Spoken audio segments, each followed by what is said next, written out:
behind Hollywood's dazzling lights lay a world where fame was both a dream and a poison. The spotlight made some immortal, but drove others into madness. These are the stars who gave everything for glory, only to lose the one thing they couldn't afford to their sanity. Number 1. Judy Garland. Judy Garland was Hollywood's sparkling tragedy, a woman whose voice defined an era, yet whose soul was quietly breaking beneath the spotlight. Born Frances Gumm, she was thrust into show business as a child and signed by MGM before she was even a teenager. The studio shaped her into an image of perfection, forcing her onto strict diets, feeding her pills to stay awake for long shoots, and giving her sleeping tablets to rest. What began as studio discipline soon turned into addiction. Her breakout as Dorothy in The Wizard of Oz made her an icon, but fame became a gilded cage. Every smile was rehearsed, every emotion controlled. She struggled with anxiety, insecurity, and exhaustion, always haunted by the fear of being not good enough. As the years went by, her marriages crumbled, her health deteriorated, and her once radiant charm faded into fragility. By her 40s, Judy was performing in nightclubs just to survive, her voice still powerful but her spirit weary. In 1969, she was found dead in London, only 47 years old. For millions, she remained a legend. For Hollywood, she was a warning that the price of stardom can be one's very sanity. Number 2. Vivien Leigh. Vivien Leigh was the embodiment of grace and fire, the unforgettable Scarlett O'Hara of Gone with the Wind. Her beauty and talent made her a global sensation, but behind her perfect image lay a constant battle with mental illness. From her early 20s, Vivien suffered from severe mood swings, later diagnosed as bipolar disorder, though few understood it at the time. Hollywood saw only her brilliance, the poise, the charm, the perfection. But those close to her, including husband Laurence Olivier, witnessed the darker side, violent outbursts, deep depression, and periods of unbearable restlessness. Between her stage triumphs and film successes, she endured nervous breakdowns that left her exhausted and ashamed. Still, she forced herself to keep performing, terrified that if she stopped, she'd fade away. As the years passed, her illness worsened, and the studio system that once celebrated her brilliance quietly turned its back. By the 1960s, Vivien was living in near isolation, her health deteriorating from both tuberculosis and her mental struggles. When she died in 1967 at just 53, it felt like the curtain had finally fallen, not on a star, but on a woman who gave everything to her art and lost herself in the process. Number 3. Montgomery Clift. Montgomery Clift was one of Hollywood's most gifted, and most tormented, actors. Known for his raw vulnerability and quiet intensity, he redefined masculinity on screen in films like A Place in the Sun, From Here to Eternity, and The Misfits. But behind those soulful eyes was a man at war with himself. Clift hated fame's artificiality. While his peers like Brando and Dean enjoyed the spotlight, Montgomery withdrew into isolation. Then, in 1956, tragedy struck. A car crash outside Elizabeth Taylor's home shattered his face and changed his life forever. Reconstructive surgery saved his looks, but the pain never left. Addicted to painkillers and alcohol, he spiraled into depression, haunted by his reflection and consumed by self-doubt. Hollywood began calling him the slowest suicide in show business. Roles grew scarce, friends drifted away, and Clift's health declined rapidly. Still, whenever the camera rolled, his brilliance flickered, fragile, broken, but unmistakable. He died in 1966, only 45 years old, found alone in his apartment after years of suffering. Montgomery Clift's story isn't just about fame or failure, it's about the unbearable weight of perfection, and how even the brightest lights can burn themselves out from within. Number 4. Marilyn Monroe. Marilyn Monroe was the face of Hollywood's golden age, the ultimate symbol of beauty, glamour, and desire. But beneath the platinum hair and radiant smile lived Norma Jean Mortensen, a fragile woman shaped by loneliness and a desperate need to be loved. Her rise from a neglected orphan to the world's most famous star was breathtaking, yet every step upward pushed her deeper into despair.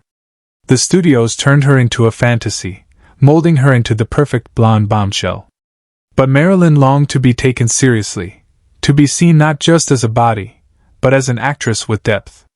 Despite her success in films like Some Like It Hot and The 7-Year Itch, she felt trapped in the image that made her famous. Anxiety, insomnia, and drug dependency soon became her constant companions. Her relationships, with Joe DiMaggio, Arthur Miller, and rumoredly John F. Kennedy, only deepened her emotional turmoil. She often felt like a product owned by Hollywood, not a person. On August 5, 1962, Marilyn was found dead in her Los Angeles home, just 36 years old. Officially a suicide, but surrounded by mystery. She remains the eternal reminder that behind the glamour, Hollywood can destroy the very souls it creates. Number 5. Gene Tierney. Gene Tierney was one of the most breathtaking faces of the 1940s, elegant, mysterious, and unforgettable in films like Lorre and Leave Her to Heaven. But her beauty hid a life shattered by heartbreak and mental illness. Behind the camera's adoration was a woman slowly breaking under the weight of loss and guilt. During World War II, while pregnant, Jean met a fan who secretly broke quarantine to meet her, unknowingly exposing her to rubella. The infection caused her baby to be born severely disabled, deaf, and mentally impaired. Years later, when that same fan proudly confessed what she'd done, Jean's world collapsed. She blamed herself, spiraling into depression and self-destruction. Her mental health deteriorated to the point where she was institutionalized and subjected to multiple rounds of electroshock therapy, leaving her memory fragmented and her career in ruins. For years, she drifted in and out of hospitals, forgotten by the very industry that once worshipped her. Though she later found some peace and seclusion, Gene Tierney's life remained a haunting reflection of Hollywood's cruelty. How the same world that crowns its goddesses often abandons them when their pain becomes inconvenient. Her beauty was eternal, her suffering, tragically human. Number 6. Frances Farmer. Frances Farmer was one of Hollywood's brightest young stars, beautiful, intelligent, and fiercely independent. But in an era when actresses were expected to obey, Frances refused to play by the rules. Her defiance made her a target in a system that demanded perfection and punished rebellion. After acclaimed performances in films like Come and Get It and Rhythm on the Range, Frances quickly earned a reputation for being difficult. In truth, she was simply outspoken, unafraid to challenge studio executives or the media's moral hypocrisy. But Hollywood didn't forgive defiance. Soon, she was blacklisted, her contracts cancelled, and her mental health began to unravel under the constant public humiliation.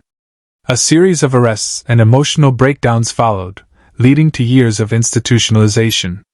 Inside those psychiatric hospitals, she endured brutal treatments, including forced medication and electroshock therapy. Some reports even claimed she was lobotomized, though the truth remains debated. When Frances finally re-emerged years later, she was a shadow of her former self, fragile but dignified. Her career never recovered, but her legend did. Frances Farmer became the ultimate symbol of a woman destroyed not by madness alone, but by an industry that couldn't handle her strength or her honesty. Number 7. Howard Hughes. Howard Hughes was the definition of obsession, a genius inventor, filmmaker, and billionaire whose brilliance eventually turned against him. In the 1930s and 40s, Hughes was untouchable. He produced epic films like Hell's Angels and The Outlaw, broke aviation records, and dated Hollywood's most glamorous women, from Katharine Hepburn to Ava Gardner. But behind the charm and ambition lurked a deep and growing paranoia. Hughes's perfectionism bordered on madness. He would spend months reshooting scenes or redesigning planes to microscopic detail. His fear of germs became crippling. He wore gloves constantly, avoided physical contact, and isolated himself in dark hotel rooms for months, even years. Assistants were forbidden to speak unless spoken to, and everything around him had to be sterilized.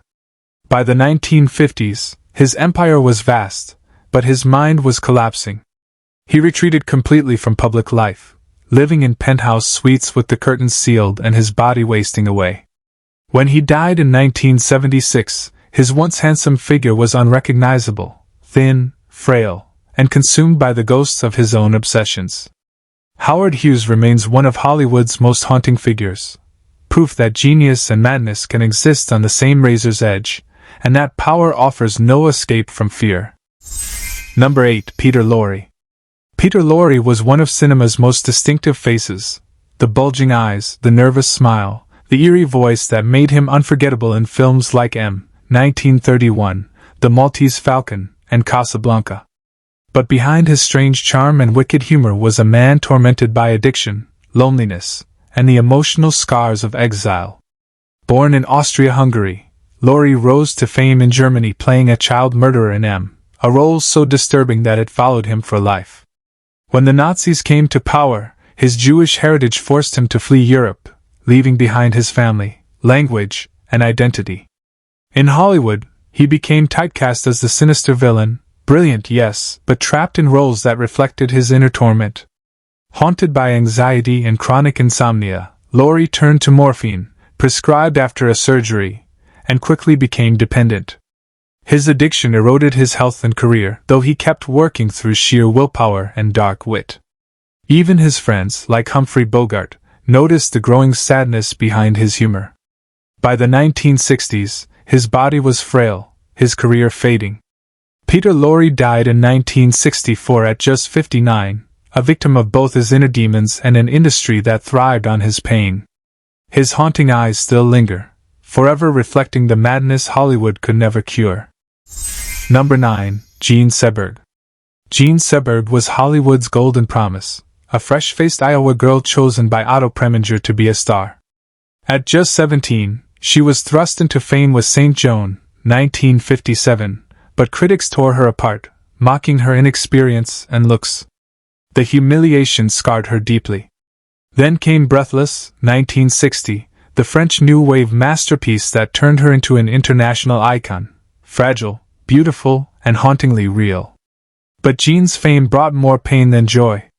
In the late 1960s, she supported civil rights causes and the Black Panther Party, a move that made her a target of the FBI's secret COINTELPRO program. Agents spread lies that she was pregnant with a Black Panther's child, planting fake stories in the press to destroy her image. The relentless harassment pushed her toward paranoia and despair. Jean suffered multiple breakdowns, her career shattered by scandal and surveillance. She was found dead in Paris in 1979, just 40 years old, her body discovered in her car after she'd gone missing for days. Officially, it was suicide, but her friends called it psychological murder. Jean Seberg's tragedy was born not from weakness, but from courage, the price she paid for being too human in a world that demanded masks. Number 10. Clara Bow. Clara Bow was the original It Girl, the face of the roaring 1920s and the embodiment of Hollywood's wild, carefree spirit. With her expressive eyes and magnetic energy, she captured the hearts of millions in silent classics like It and Wings. For a few dazzling years, she was the most famous woman in the world, a symbol of freedom, rebellion, and raw sensuality. But Clara's rise was built on a foundation of pain. She grew up in poverty, the child of an abusive home and a mentally ill mother who once tried to kill her. Fame didn't heal those wounds, it only magnified them. The press hounded her endlessly, twisting her every action into scandal. Gossip columns labeled her immoral and wild, while the studios exploited her image for profit but offered no protection. When sound films arrived, her Brooklyn accent and growing anxiety made the transition unbearable. She began to suffer from nervous breakdowns and severe stage fright, retreating from the spotlight entirely by her early 30s. Clara Bow spent the rest of her life in quiet seclusion, far from the glitter of Hollywood. Once the symbol of vitality, she became a ghost of an era that had used her up, proof that fame, especially for women, often came with a devastating cost. Fame in old Hollywood was a glittering illusion, dazzling from afar, but deadly up close. These stars gave the world unforgettable beauty, talent, and emotion, only to lose themselves in the glare of their own legend. Their stories remind us, behind every spotlight, there's always a shadow waiting to consume.